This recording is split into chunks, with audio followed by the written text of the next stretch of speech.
We only have an hour today, folks. So I'm going to skip much in the way of formalities, and we'll just go ahead and get started. But I do want to welcome everybody.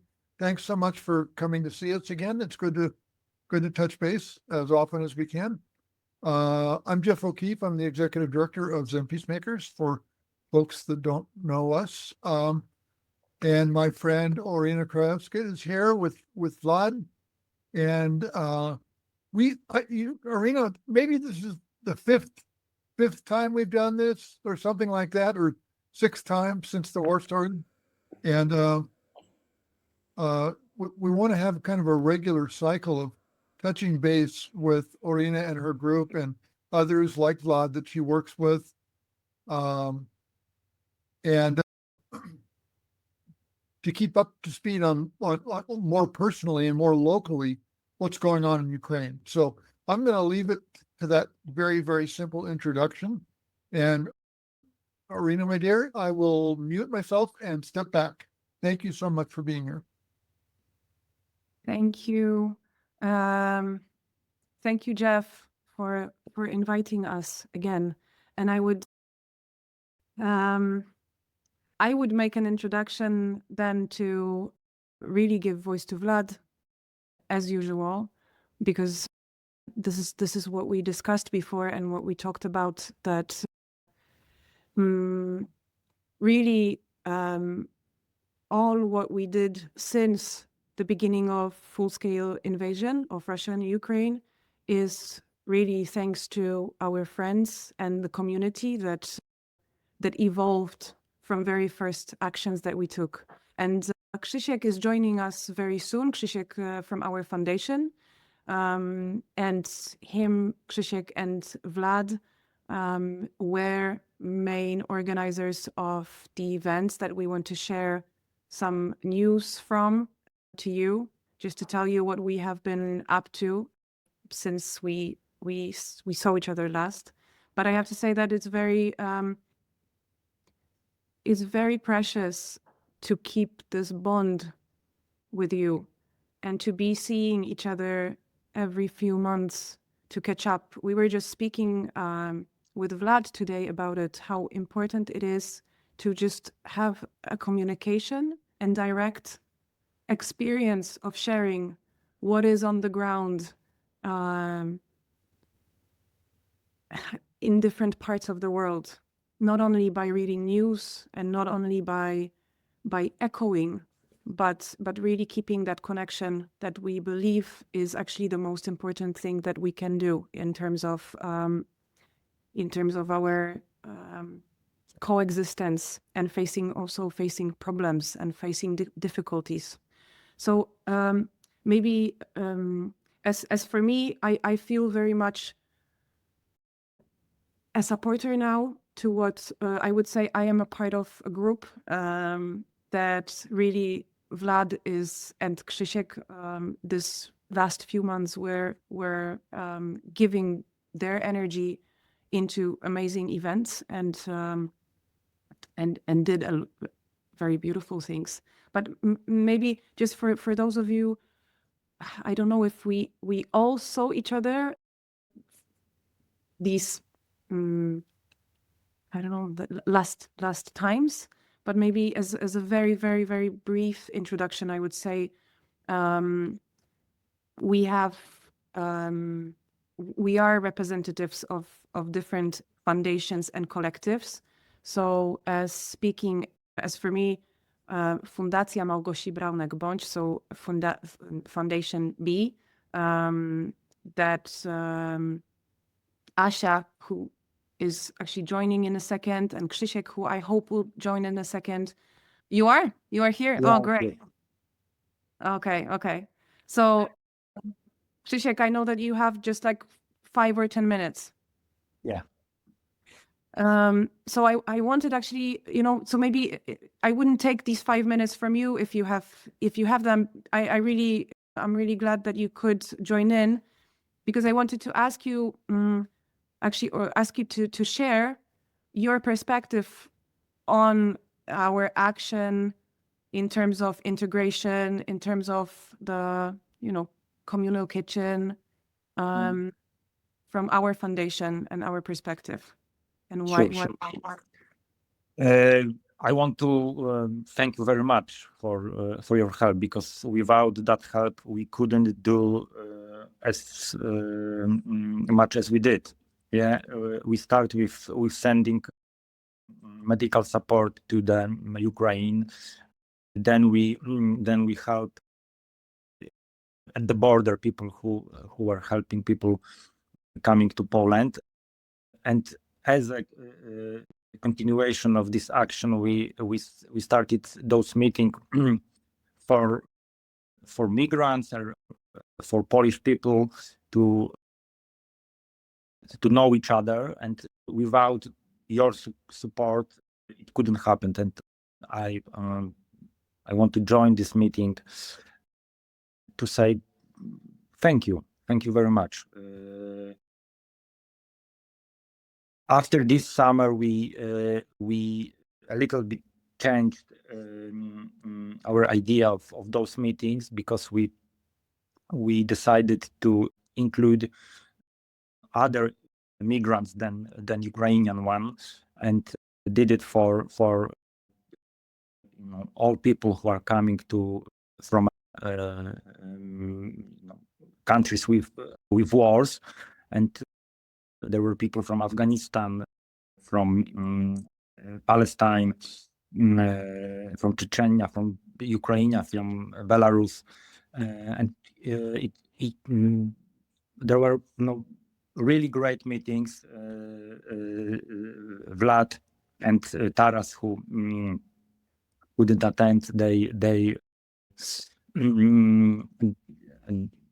because of them we could do this in a special place, like art museum, and it was because of this, it was even much powerful, because the place was really nice in the old area. Back then it was a hospital, but now it's art museum. A lot of people attended from different countries, and it was a really great idea, because we could meet, we could prepare together food, and after this we can just spend some time talking, sharing foods. I always came there with my family, with my wife, with my son, with my mom, and it was, there were people who have really tough time after them, and it was really great for them and for us, to spend some time together, not thinking about those horrible things that happened to them.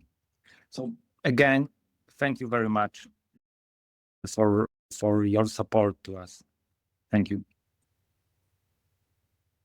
Orina, I'm giving you. Okay. I do actually have some photos from our meetings. So maybe by the end of our meeting today, I'll be very happy, me and Vlad, to show you. Also, Krzysiek started to explain, we had since September, we had 5 meetings, and actually also with support of Vogue Poland, a magazine, we could register podcasts with each participant, with each person who came to share their knowledge about their cultural background. And of course, food is only a reason to meet at the table and to talk and to actually build this bond. And I would only say that from our perspective, so our foundation that is working with health education and holistic approach to health, we do see social bonds and solidarity and integration as part of health. And that's why we are very determined to be part of it. And this is why our action changed since then. At the moment, I'd say we are very, very concentrated as a foundation to be preparing a very big event that is annual. It's a congress. It's a integrative medicine congress that we host. It's a whole day of lectures and workshops. And interestingly, it's about this time. It's about longevity.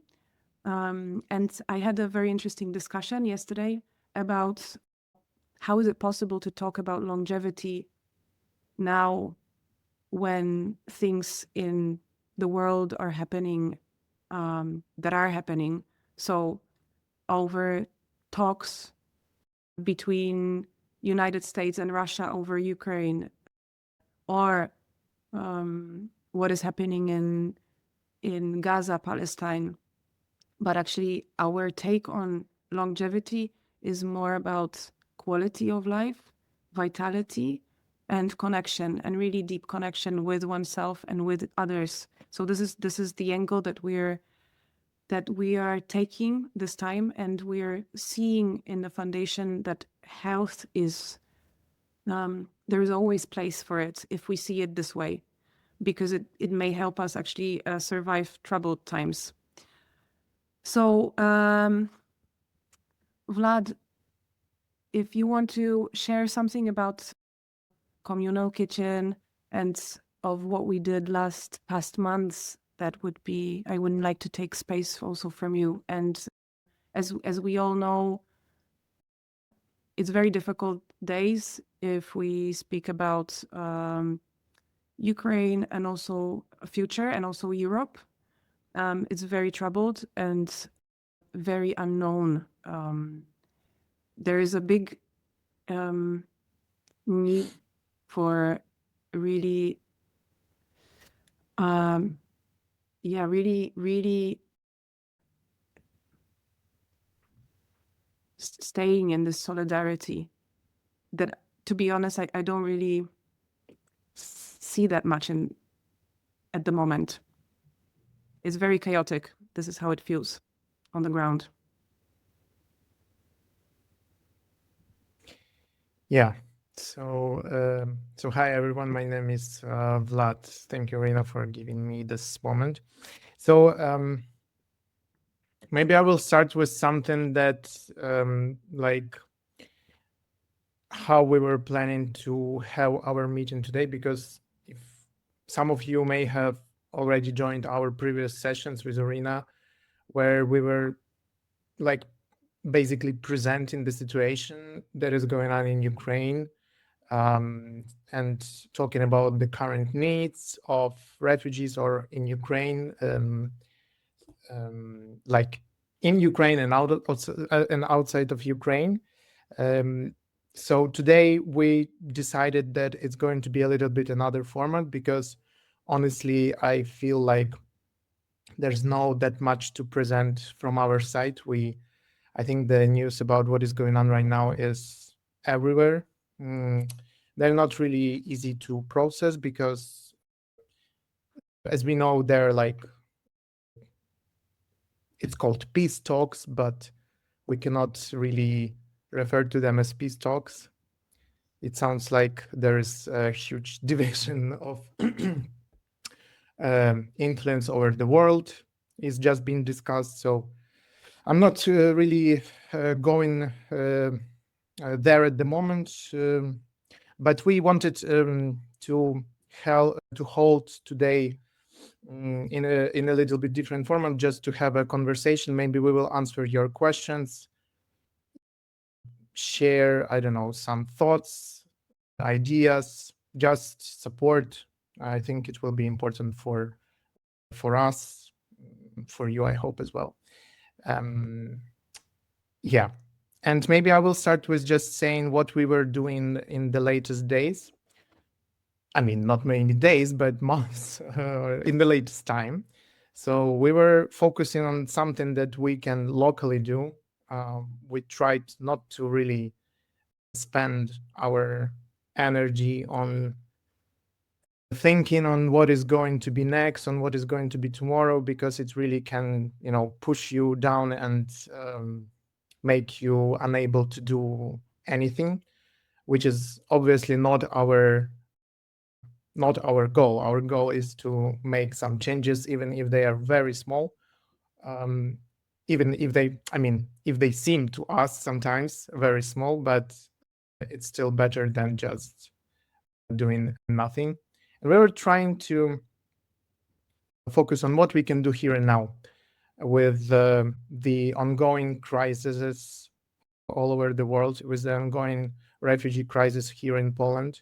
We understood that in times like this, it is very important to keep pushing the social connections between people and between all people, between the locals here in Poland, between people with the experience of forced migration, between the refugees,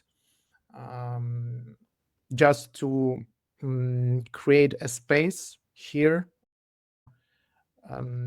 where everyone feel secure, safe, and connections arise. And we decided to hold a series of common kitchens. This is something that we've been doing basically for the last 3 years, but it was mostly focused on Ukraine and Ukrainian kitchen, so to say. We decided to invite other people from different countries.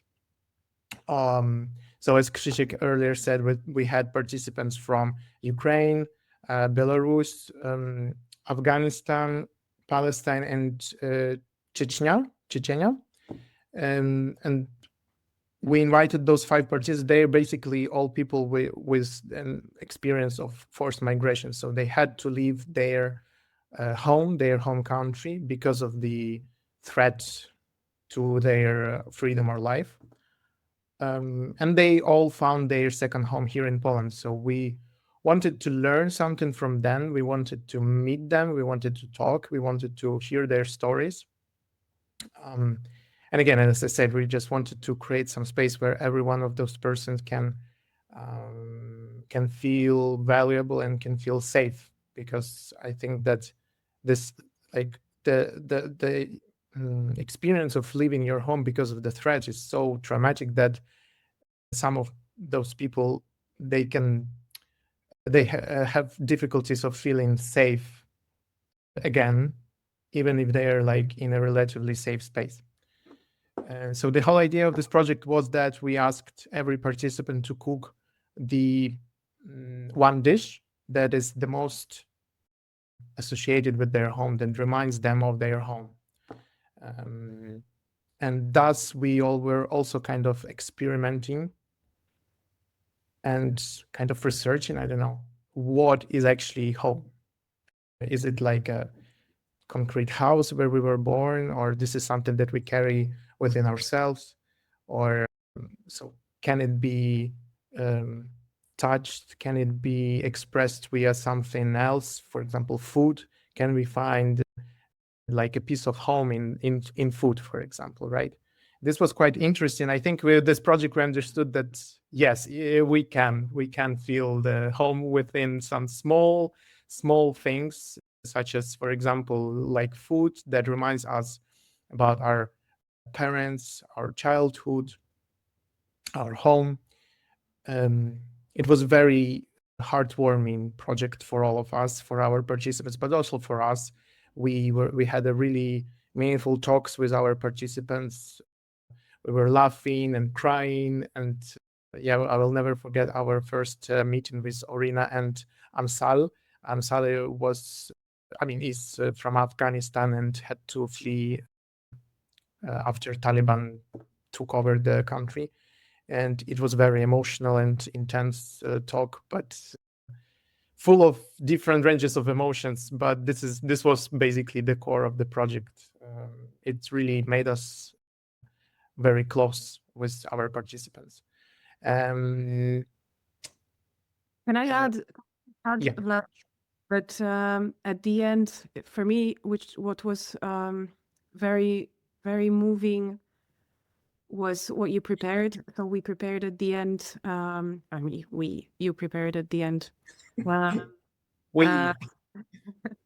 A dinner that was a dinner of all these 5 dishes, and it looked amazing because on one table we found these dishes from these all these places. So it looked a little bit like Christmas dinner, but made of different cultures, where everyone found its place in or his or her place on the same table that is now here in Poland. So our intention, it was also to ask questions about tradition, but how can we make it, and not forgetting our roots, but also creating them or making them develop into new communal space. And for me, that was very, very, very moving. And actually, this dinner was really nourished me because there was a lot of people who came. Everybody ate very quickly. So for sure is something that that really also draws people. There is a cause to come, and also over the table we saw that over the table, even if we don't speak the same language, we cut carrot in the same way. So there is always an action that bonds us and binds us together. I would only refer also to one person, for example, from Palestine. She, as you were saying, Vlad, about safetyness. One person, she didn't want to share her image. She didn't feel comfortable enough. So we had an agreement to then, because after each workshop and each meeting, there was I recorded a podcast, so a conversation, an interview, so to leave a trace for people who couldn't come, and that will stay hopefully forever and will just spread more and more. So in podcast, we had this amazing pleasure to invite a person who has he didn't. I'm talking about Elmi, who didn't cook, but came to share his experience of living in Poland for over 30 years. He comes from Somalia and has a great experience in social work, runs his own foundation for migrants. And we were actually discussing the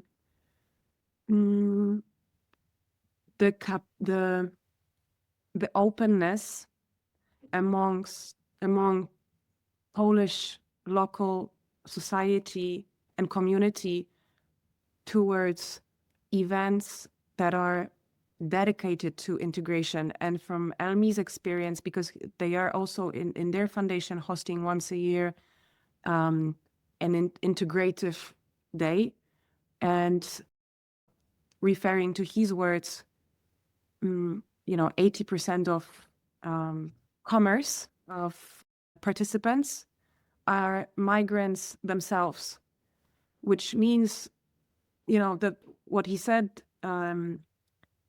he wishes and he would love for the proportion to be opposite. So to really create this curiosity in local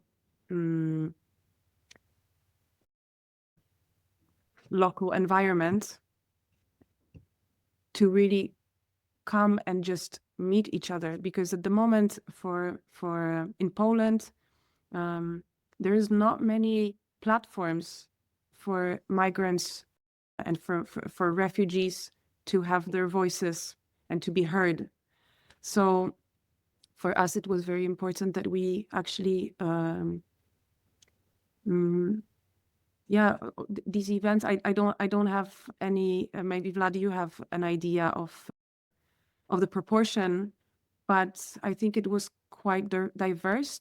So there was people from really different parts of the world, but also from a lot locals came.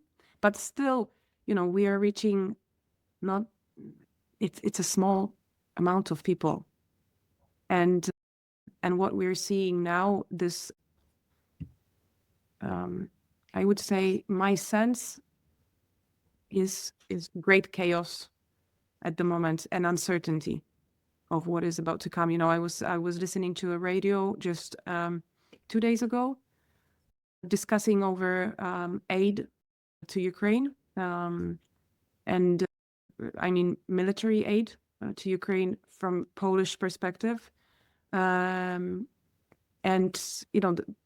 it was outly said by a specialist. I don't remember who it was on the radio, but he was saying we have to face also a perspective of being attacked in few years.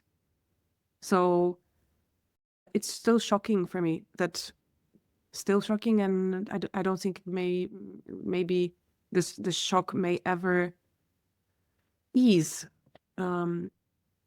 to actually be discussing out loudly on the media that this perspective is real and possible. And yet, what can we do? And Orina, if I might be able to ask, just to clarify, he was talking about the possibility of Poland being attacked? Yeah. I wanted to make sure that was clear. Yeah. Yeah. I can't remember who it was. It was a big it's news radio station, biggest news radio station in Poland.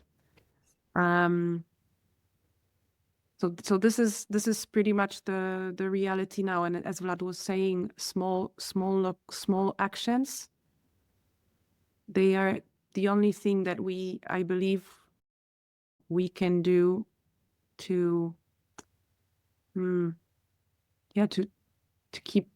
keep an action. But also it's so hard to weigh, if a meeting is real, if something opens, if someone has a place to be heard, if someone has a platform to leave his or her perspective of, like I can refer to Elmi, who I already referred to, who runs his foundation right now for years in Poland, but he crossed Polish-Belarusian border 27 years ago, and fleeing from Somalia when a civil war started, and his journey to Poland took 5 years over a few countries, and how he began his journey was that bombs were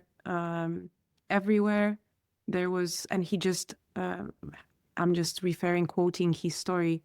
So he was escaping the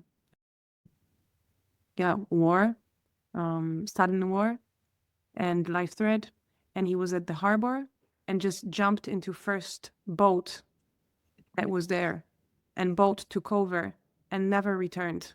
So the captain said, "I'm not returning back." So what he had a career. He's a educated doctor. So what he said he had in his pocket his keys to his house, and this is how his story began. Then it took him 5 years, and actually, interestingly, what touched me very much was that what he said when I asked him about why he chose Poland to stay. He said it was the first country that he felt really he was heard and helped. But I also asked him if that happened today, would he stay? And he said he has doubts.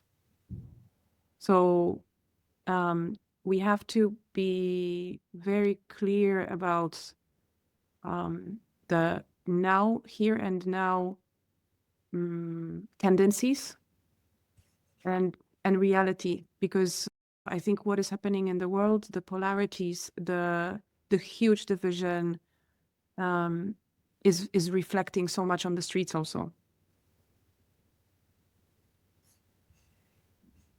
Is there anything, Vlad, you would like to add? I would really like to show you actually, maybe if I can share. You should be able to share, Orina. I made you co-host. Share. Do you see my screen now? Yes, thank you. Sorry for the mess on my screen.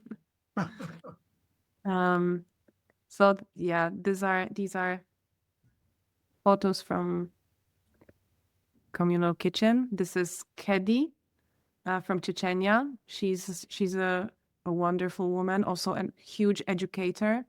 So she runs also a very small restaurant, and also she runs catering and foundation that is called Woman on Path. And her educational work mostly regards women from difficult backgrounds, refugees. She has helped such an amount of people and is a huge inspiration. And with Kedi, we did hachapuri. So traditional Georgia. Georgian. Yeah, this is one of the things that we like about this, because we didn't ask them to cook something from their national cuisine. We asked them to cook something that reminds them their home. And I mean, of course, in most of the cases, the food that reminds you of your home, this will probably belong to the national cuisine, but we see there are exceptions, because Hedi cooked hachapuri, which is very famous Georgian dish. But she said that in her home, this is something that was cooked very often, so she chose to cook that. So I just find it also quite interesting that, this notion, of home, this is not particularly something related with, some, I don't know, national attributes, or how you call it. Or about our memories and about emotional connection to home. But also I want to add about Kedi and her story. So she also flee Chechnya with 3 of her kids after her husband was killed. So she had no idea what's ahead of her.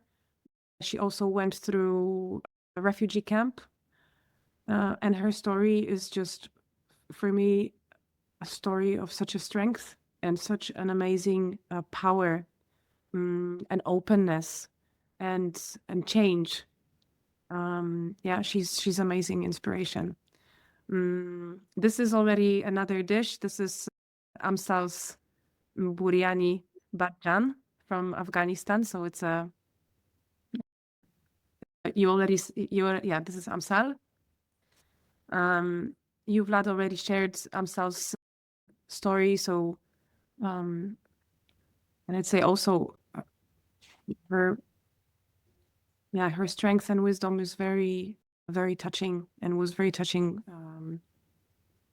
This is our table. This is how we ate. This is Amsal.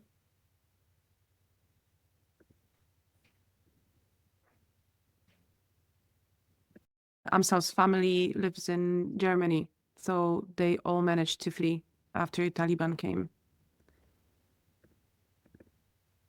And as she said, it wasn't very easy for them, because her father, he was working as in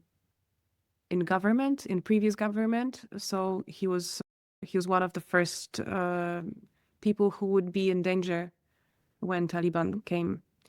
This is our friend Taras, one of member of Galas Collective. So main two organizers and cooks. Yeah.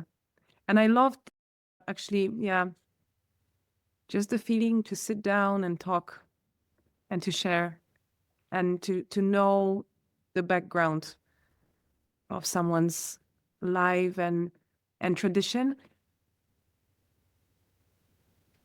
At the same time being open to what is new coming. I wanted to show you also how this is Pani Lubow. Pani Lubow has been with us from the very, very, very beginning. She had numerous workshops with us. It lives in Kiev. This is our podcast, how it looks like on the page. This is from Sasha from Belarus. She made a soup, very traditional. This is I didn't have another photo, but this is Elmi, who I talked about and referred to his story from Somalia.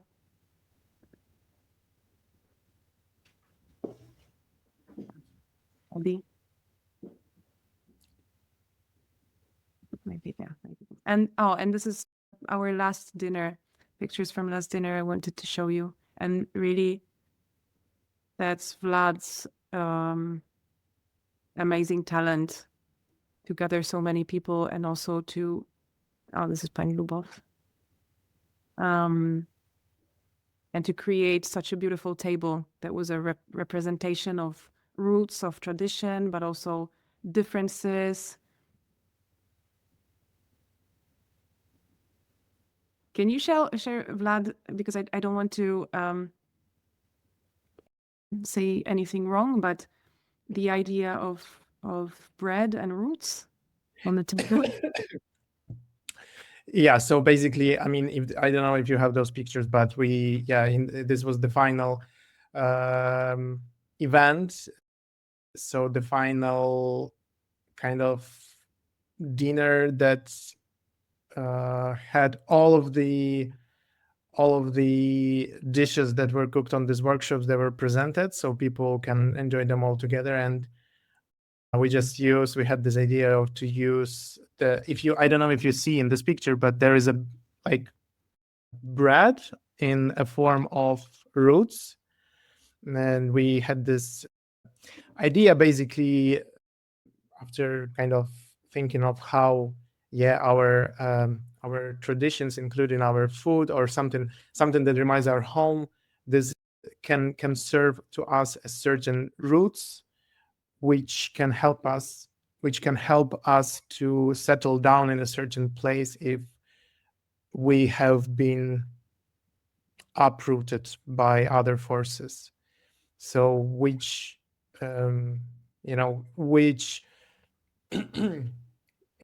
again, about forms, right? Which forms can our roots can have? And during our workshops, we realized that food, this is something that can serve as our roots, that can help us to settle down somewhere. But of course, it can be something else. There is a lot of, I believe, forms of someone's cultural roots. Yeah, I would say also for me, what is really important and what I can share to out from our meeting is that there is no clash, there is no polarity in growing these roots, and at the same time being open and curious to meeting the new and creating new traditions, forms, just to being curious and open and be a good heart listener. So that one doesn't exclude the other. And that's actually, I stayed on the photo of Manzari. Manzari, it's a Vlad's traditional dish, home dish, and it's actually, we had this discussion, exactly this discussion based on Manzari, how they evolved, but at the same time, how you, Vlad, always refer that this is a taste of your home, and this is something that you feel very connected to, and you feel that gives you some sense of home when you miss it. Yeah. Yeah. Let me. Maybe there's questions that you have to us. Yes. Orina, let's do that. If you can. Yeah, I'm trying. Just give me a second.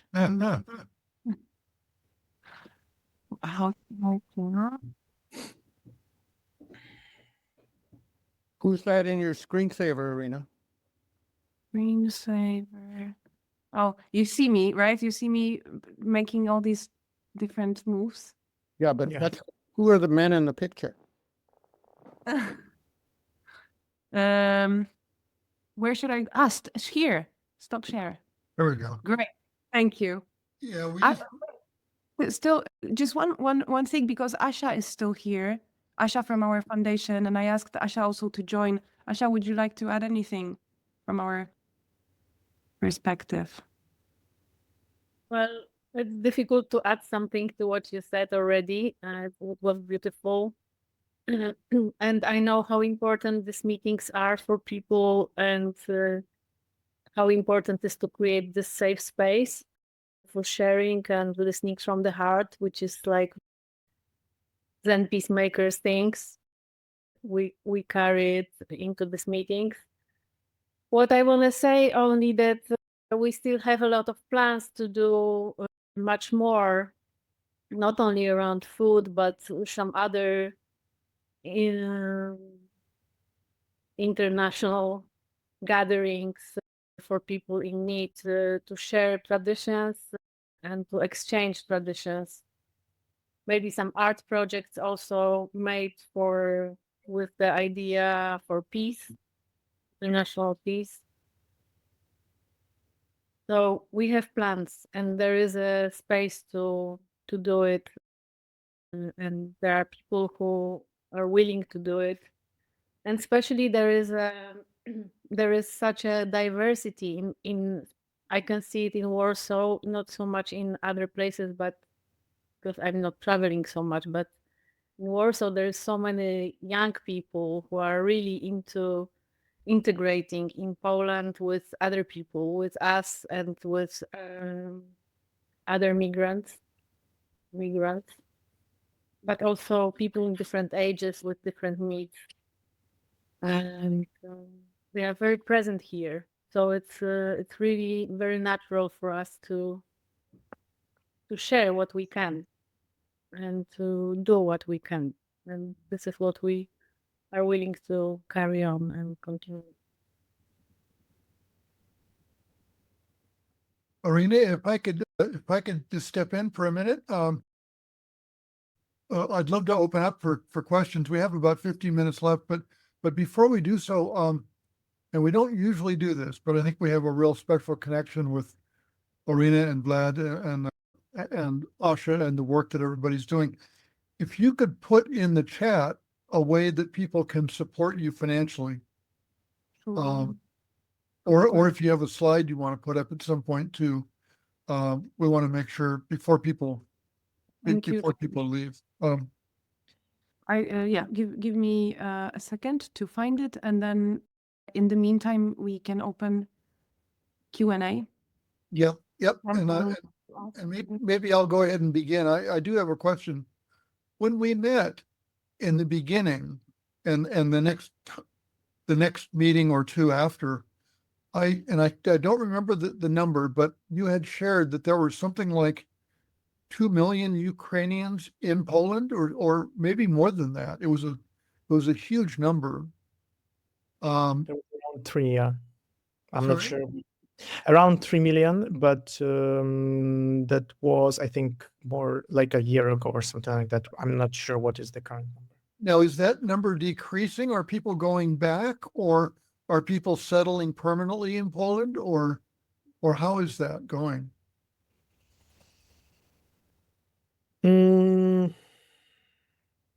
Nice question. I'm checking. I'm checking.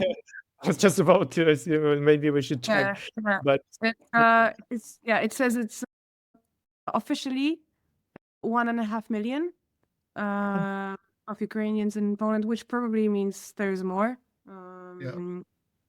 But there's actually a lot of people going back and forward. And I believe that there's a lot of also discussion about kids in school, how it should be, how it should work. The beginning was like very, very vivid. At the moment, the number of kids in school decreased, as far as I know. So it's still a, the path as it seems is open. The borders are, busy, except Polish and Belarusian border that is closed and tragic. And I would imagine for the kids in school, it's challenging because of language. Yes. There's 3 in Warsaw. There's, I think, 3 places, Ukrainian schools. But for example, my one of my friends who has 2 kids in regular Polish school, she said the number of kids in her in class of her son was, for 20 something kids, there was about 18 Ukrainian kids in the class, in one class. So there are places where it's really, really packed. Yeah.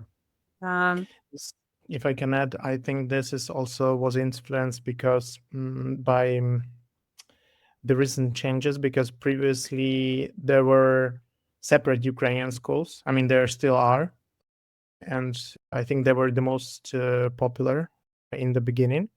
But there was a change in giving the social help, financial help for refugees, and because basically if you have, like, if a family has a child, they receive a social help for this child. And in the beginning there was no rules applied, but then there was a change that the government decided that the kid has to go only to the Polish school in order for parents to receive this help. So a lot of people basically started to switch from those Ukrainian schools to Polish schools. So maybe that's just the reason why at some point the number has really increased. I see. In schools. Friends, we have about 10 minutes. If anybody, Peter, thank you. If anybody has a question, you're gonna learn information here that you will not get in the news. So please take advantage of this. Peter, go ahead. You're muted, Cuckoo. You're muted, Peter. You're muted, Peter. And I was so clever in those words. It's such a shame. I thought it was brilliant, but go ahead. Too bad. Anyway, your words are so powerful. And what you're doing is really a model. It's a model that should be done in this country and all across Europe. One of the reasons anti-migration is such powerful politics is that there's no effort that I can see to develop empathy for people who are immigrating here in this country, at least. I think that's true in Europe, and basically what you're doing is a empathy machine, and it's really powerful. I'm feeding that back to you. The words are really powerful. Orina, I'm really glad you're doing the podcast. That's fantastic. Some of you may know I'm a photographer, so what I noticed, I really appreciated seeing the pictures. But if you want to turn this into a model and that other people are attracted to, maybe you hire a professional photographer to cover this stuff. Because I think those pictures combined with your words would really send a powerful message. Thank you, Peter. We had not for every event, but few times we had a friend, a photographer friend who covered because or maybe a question to you, Peter, is that do you mean more an art photography than reportage photography? We can talk about right? No, I mean reportage, really just powerful documented pictures of. Are you coming to Poland anytime? I wish I could, just to visit your dad.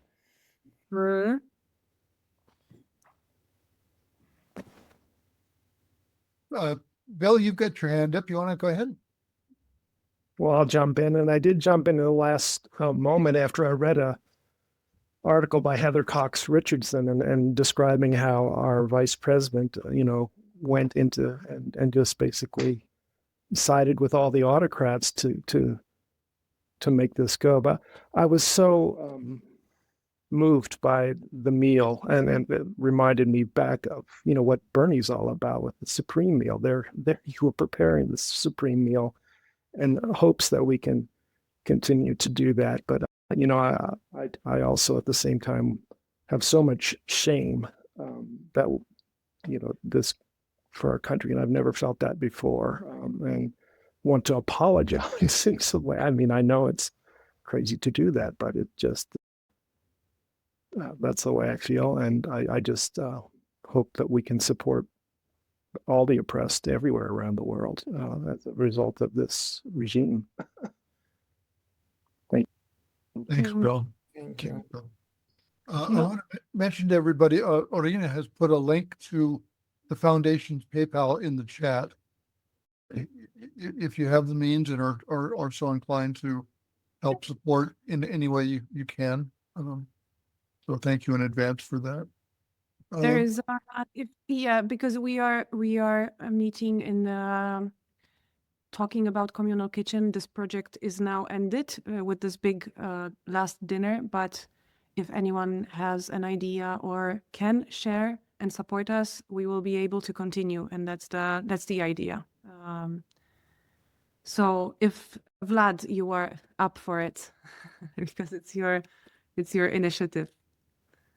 Are you here, Vlad? Yeah. Yeah. What was it the question? I kind of. No. It was just like me already talking about continuing. Yeah. Because it's also hard work. So especially for me, Vlad. Yeah, it pays off. It pays off, definitely. But I wanted Bill to thank you. Thank you for your words. I want to share also. It's personal. I talked to very good friend of my parents just the other days. She's a head director of this very, very big foundation in Poland that has been set. She was one of the head solidarity activists in Poland in the communism, and she runs a huge foundation for democracy in Poland. She said she just came back from Washington just a few days ago, and there was a big gathering for different speakers from all over the world, mostly concerned about state of democracy. And interestingly, Poland is really troubled, and from our maybe perspective, I don't know if Vlad, you may, and Asha, maybe you will. I can share from our common perspective, but we see how much has to be done. We see the huge danger and polarities and divisions, but still, last October, after 8 years of very right-wing and disastrous times we had in politics, we managed to change at least a little bit. So what my parents' friend, she shared with me, that was actually a question, very interestingly for me, that was directed to her and to Poland now for advice how to sustain and how to survive these coming years with hope and with building really strong bases in society, not to lose values, and to really build strong bases for future. So not to go down, not to, but maybe even more so mobilize. Thank you, Orina.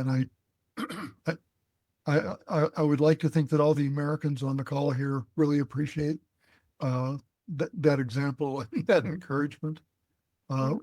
We're feeling a little dejected just now. Some of us are. We have maybe 2 minutes. If someone else has a question or a comment, please. This is a rare opportunity. And if not, I'll fill in with one last question, but I want to wait a second here. Okay. Well, the question I wanted to ask, and I don't know, Vlad, if this goes to you or Orina or Asha, but I really am thinking about the Ukrainian people, and it's been, this has been a long, tedious war, and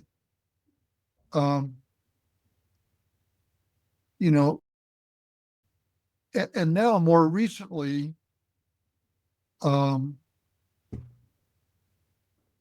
those who have been in support of Ukraine are wobbling or maybe even pulling away. Who knows what's going to happen? The U.S. is kind of reneging on its commitment, it seems like. I'm wondering how, you talk to Ukrainian people, I want us to feel their heart. How do they feel? Are they running out of energy? Are they still resolute and energized? Do you have any sense of that? Well, definitely not energized. I believe everyone is kind of feeling down at this moment because honestly, it's kind of hard, like fighting for 3 years with, all of the efforts, all of the courage, all of the motivation to protect your own home, and now not being able to decide for your own future. It's been decided for us, basically, at this point. It's very easy to feel yourself very small and unnecessary and not, a very small piece of nothing. So we're trying.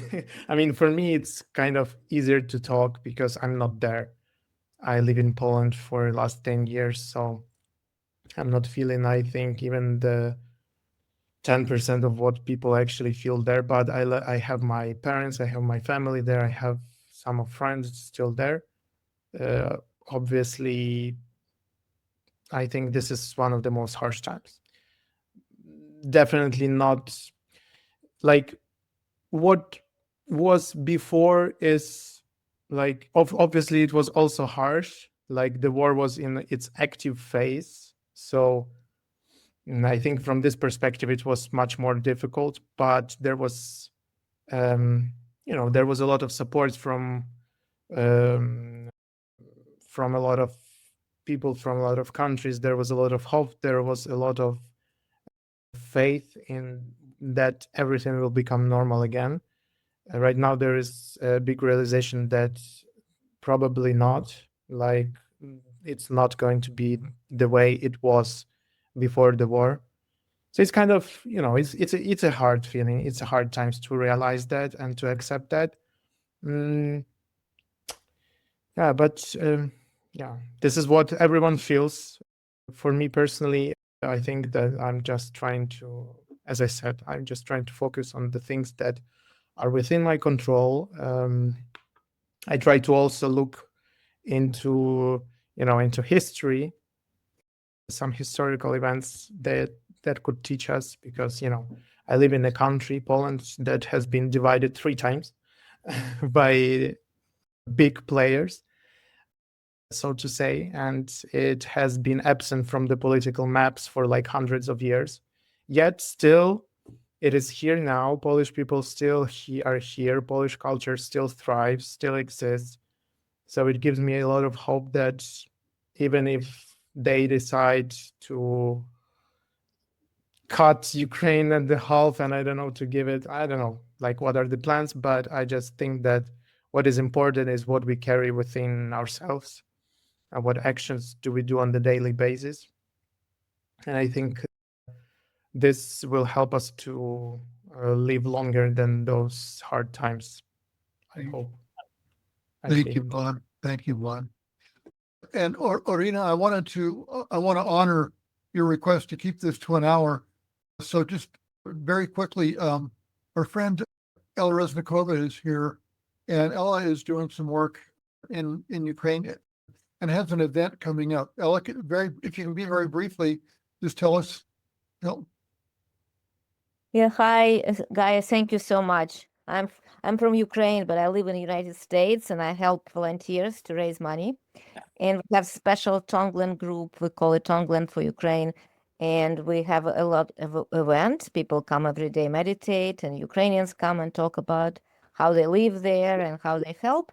And on this Saturday, we're going to have concert on Zoom, fundraising concert with very prominent musicians, including Meredith Monk.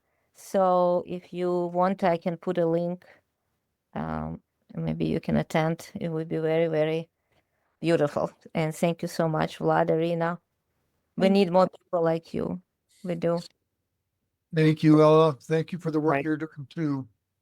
Yeah. So again, we needed to keep this a little bit shorter today, but we want to, I'd like to end with sending some love and energy and encouragement to our Polish and Ukrainian friends.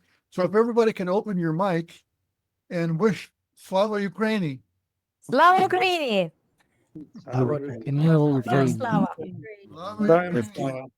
Thank you. Thank you, everybody. Thank you. Orina, thank you very much. Vlad, Asha, thank you all. And we'll do this again in another 2-3 months or so.